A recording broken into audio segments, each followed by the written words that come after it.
I'm back! Oh, Bes, pupunta ka ng ibang bansa? Hindi, dito na ako titira sa inyo. Hi, tita! Anong ulam? Samantha, halika na dito, Be. Niluto ko paborito mo. Yan yung gusto ko sa'yo, tita eh. Oh, Scarlett, lagay mo na nga to sa kwarto ko. Kwarto mo. Ang kwarto ko ay ang kwarto mo. Wawa. Ano kaya pwede kainin dito? Ano ba yan? Bakit walang laman? Grocery naman kayo, Bes. Sorry po, nakakahiya naman sa'yo. Mahiya ka talaga. O ito na lang lutuin mo.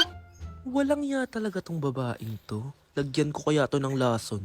Ay, tita, sobrang lakas uminom niya ni Scarlett. Tapos puro lalaki pa yung mga kasama niya. Aba, humanda talaga sa akin yung babaeng yan. Walang iya tong si Samantha. Sinisiraan pa ako sa nanay ko. Bes, kailan ka uuwi? Anong uuwi? Hindi na ako uuwi, Bes. Inampun na ako ni tita. Ay, hindi. Umalis ka na. Ginagawa mo akong katulong dito. Tapos kung ano-ano pa sinasabi mo sa nanay ko. O anak, ba't mo naman pinapaalis si Samantha? Wala namang ginagawa masama yung tao eh. Oo nga, ang bait ko kaya. Kung hindi siya aalis, ako ang aalis! Friendship over na tayo, Samantha. Lalayas na ako sa bahay na to. Parang mas anak pa ni nanay si Samantha.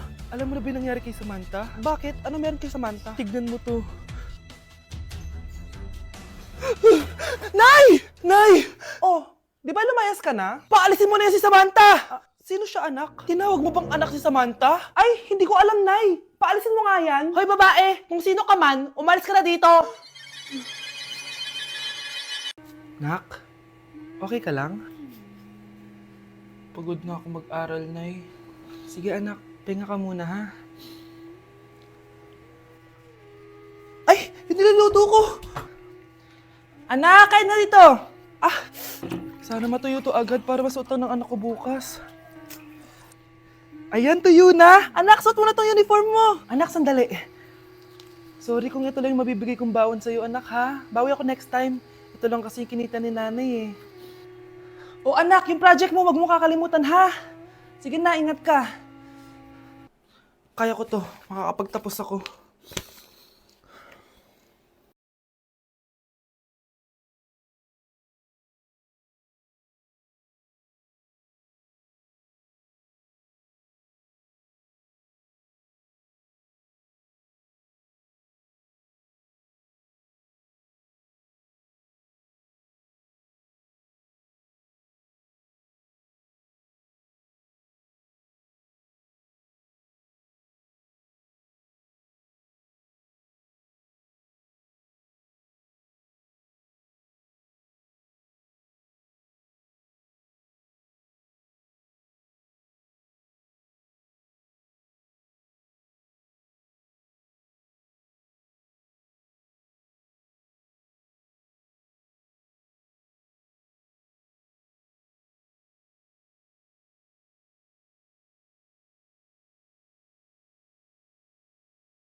Buti naman.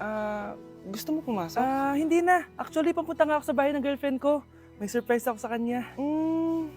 May girlfriend ka na? Congrats. Happy for you. Sige na, Scarlett. Una na ako. But then you gone and all so far away. Just give me my money. Yay! Just give me my money. Yay! Just give me my money. Just give me my money. So, pinaprank niyo ako? Just give me money, just give me money. Wala kayong money bukas. Wala kayong baon. Nay, joke lang yun. Kasi naman anong kakainin ko bukas? Sino ba kasi nakaisip na i-prank si nanay? Ikaw! Nay? Aray. Oh, anak. Aalis ka? Bilis naman tumanda ni nanay. Sana mas madaming oras yung binigay ko sa kanya nung bata ako. Anak, tara labas tayo. Wala na kasi tayo masyadong banding eh. Tsaka nanay, alis kami ng mga friends ko eh. Sige anak, next time na lang tayo umalis. Hello, Bes, saan ka na? Anak, sabay ka na sa akin, kain na tayo dito. Busog pa ako, Nay, mamaya na lang. Tsaka, di ako kumakain ng gulay, di ba? O sige anak, pagtitira pa rin kita, ha?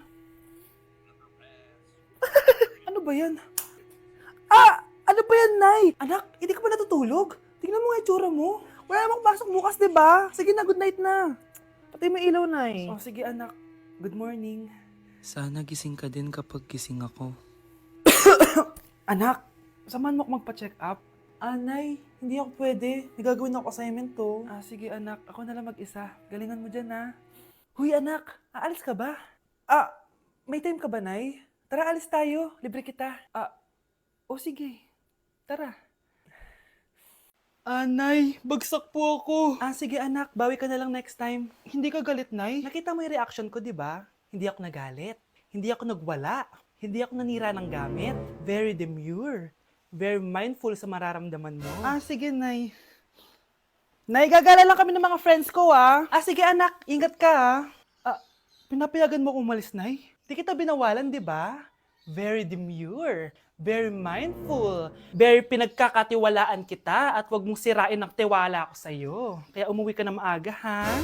Sige, Nay. Alis na ako. Anak! Anak, kain na! Sino yun, anak? Nay, boyfriend ko po. Pogi niya, no? Very cutesy.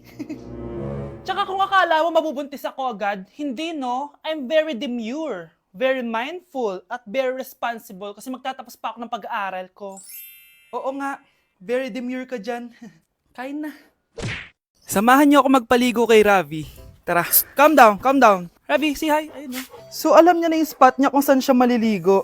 Binabasa ko muna siya para kapag sinampo ko siya, mabula na. Come here, boy. Ayun, ganyan lang siya. Like that.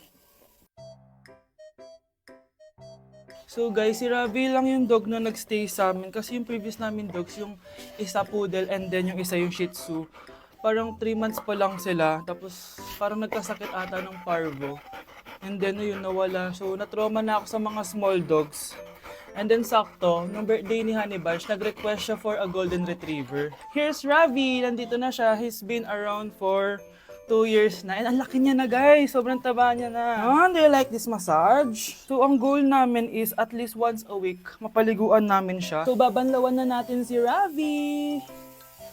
Go! Come here, boy! Dahil iniwan na ako. Ken. Ito yung spot kasi kung saan dinadry ni Honey Bunch si Ravi. So, dito siya magdadry. Hi ka muna. Ayan, Ravi. Hi. Here, boy. Come here. Belly Ravi. Come here. Ravi. Gusto nyo nang binabelly rub siya, guys. Belly Ravi. Belly Ravi. Guys, Belly Ravi. Belly Ravi. Belly Ravi. Say bye-bye. Nay, ito na po yung pagkain ni tatay. Thank you, anak. Pwede ba ako pumasok, Nay? Wag na muna, anak. Baka ma-stress yung tatay niyo, eh. Sana gumaling na si tatay. Ang tagal niya na kasing paralyzed, eh. Sige, Nay. Alis na ako. Mahal, papakainin na kita, ha? Pinaglutuan ka ni Scarlett. Nay, ito na po yung pagkain ni Ano yun, Nay? Ang baho. Ay, anak, mamaya mo na ibigay yan. Papaliguan ko muna yung tatay mo. Nagpupo na naman. Sige, Nay. Tao po, delivery po. Ano po yun? Kay Susan po. Importante daw po to. Si Nanay. Ako na lang po magbibigay sa kanya. Nay, may nagpapabigay po nito sa inyo. Binasa mo ba to, anak? Hindi po, Nay. Wag na wag mo tong babasahin, ha? Sige po, Nay. Mamamalengke lang ako na uulamin natin, ha? Ikaw muna magbantay ng bahay. Ano yun? Bakit sobrang baho naman? Saan mo galing yun? Dito sa kwarto nila Nanay. Tay, nagpupo ka na naman, no? Yung envelope to, Death certificate? Hindi naman patay si tatay, Hello po? Buti naman po, ma'am, sinagot niyo na. This is St. Peter's Funeral. Kailan niyo po ipapaimbasa mo yung asawa niyo? 1 linggo na rin po kasi baka bumaho po yung bangkay niya. Anak, alam kong nasa kwarto ka ng tatay mo. Si Nanay. Death certificate? Hindi naman patay si tatay, Anak, alam kong nasa kwarto ka ng tatay mo. Si Nanay. Anak! Nay, tawag niyo po ba ako? Wala. Kala ko nasa loob ka, eh. Sige, Nay. Gagawan ko na po ng pagkain si tatay. Kailangan ko malaman ng totoo. Sorry, Nay. Kailangan kong gawin ito sa'yo. Nay, ito na po pala yung pagkain ni tatay. Ginawan din po pala kita. Buti naman naisip mo pa ako. Thank you, anak, ha. Welcome, Nay. Mahal, kain na tayo. Gumana yung plano ko. Kailangan ko na humingi ng tulong. Ang galing mo din, Scarlett, no? Pero mas magaling ako. Nay, hindi ka nahimatay. Anong akala mo sa akin? Tanga? Inamoy ko yung pagkain na binigay mo sa akin. At kaamoy niya yung lason na nilalagay ko sa pagkain ng tatay mo. Ang sama mo, Nay. Well, kailangan ko ang pera ng tatay mo. Inasawa ko lang naman yan kasi mayaman siya. Ipapakulong kita sa ginawa mo kay tatay. Sa tingin mo maniniwala sa'yo ang mga pulis? May CCTV tayo sa bahay. Kitang-kita dyan na ikaw ang gumagawa ng pagkain ng tatay mo. Kanina pa nasa kulang mga pulis. At naririnig nila lahat ng sinasabi mo. Mga pulis? Nasaan na siya? Nakakatakot! Matalino ako, Scarlett. Alam kong gagawin mo yan. Binayaran ko ang mga pulis para din nila kulihin. Pera-pera lang. Walang iya ka talaga, Nay. Sumama ka na sa akin. Italin nyo na yan. At siguraduhin yung hindi makakatakas yan. Ano? Itatali? Hindi! Shh, Scarlett. Tatakas kita, ha? Alam ko lahat ng baho ng nanay mo. Tita, Scarlett, may kausap ka ba? nandiyan na si nanay. Bilisan mo. Paparating na siya. Bibilisan ko na. Shh, Scarlett. Tatakas kita, ha? Scarlett, may kausap ka ba?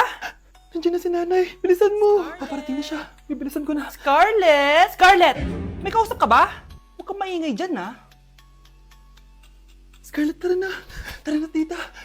Tita, buti na lang dumating ka. Hindi ko na kaya mga pinagagawa ni nanay. Hi, Scarlett. Nay, Napakahayap mo, Susan! Oo, hayop ako. At least madaming pera. huwag kang mag-alala. Hindi kita sasaktan. Ha? Hindi ko na din kaya mga pinagagawa sa akin ni Susan. At ikaw, Scarlett, ipapakain ko sa'yo yung lason na binigay mo sa akin. Nay, wag po. Halika. Isubo mo tong lason. Ito'y nararapat sa'yo para mawala ka na sa mundo. Itigil mo na yan, Susan. Totoo ba itong nakikita ko? Buhay ka, Tay? Oo, buhay na buhay. Paano nangyari yun? Hindi pwede. Pinatay na kita. Simula pa lang ng una, alam ko naman na pera lang ang habol mo sa akin, Susan. Kaya nung naparalyze ako, alam ko na pagkakataon mo na yon para lasunin ako. Kaya inutusan ko yung polis para ipalit ako sa bangkay. Hawak ko din dito yung mga papeles na magpapatunay na ninanakawan mo ako ng pera. Sumama ka sa akin sa presinto. Tandaan nyo to! Hindi ba ako tapos? Anak, sorry. Kinailangan ko magtago sa'yo. Okay lang, Tay. Ang importante, buhay ka.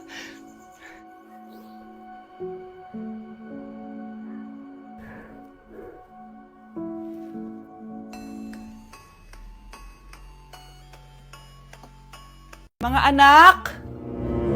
Aba! Tanghali na wala pa rin gising? Naku, sinasabi ko sa inyo, pag ako namatay, kawawa kayo! Ano ba yan? Umagang-umaga? Ang dami sinasabi ni nanay. Mga pinagkainan nyo kagabi, hindi kayo marunong magligpit. Ang tatanda nyo na, parang pa rin kayo mga bata. Kailangan gisingin natin pagluto. Grabe si nanay. Nauna pa magpagising kesa sa alarm clock ko. O Kyle, kakagising mo lang? Nay, hindi pa po ako natutulog. Ano?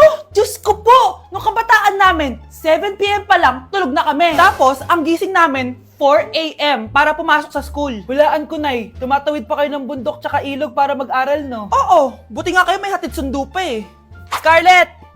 Ayun na, magkikis na sila. Aba, parang anak ng mayaman na. Prinsesa ka? Nay naman eh, ang init-init eh. Hindi ako nagtatay ng pera, Scarlett, ha? Nagtitipid ako ng kuryente, kaya matuto kayo magtipid. Kaya gamitin niyo tong 2-in-1 Stand and Desk Fan from Tough Mama. Di ba ang aesthetic? Meron tong 4-speed control, kaya sobrang lakas nito. O di ba ang lakas? At syempre, matibay. Di kagaya ng relasyon nyo. Lo, magluluto na nga lang ako. Ops, bago ka magluto, gamitin mo tong stackable multi-cooker ng Tough Mama. Pwede ka dito mag-boil, pwede ka mag-fry, at marami pang iba, gaya ng steam and grill. O di ba? Kahit ano, magagawa mo dito. Pati pag move on sa ex mo. Bakit ang sakit mo naman magsalita, Nay?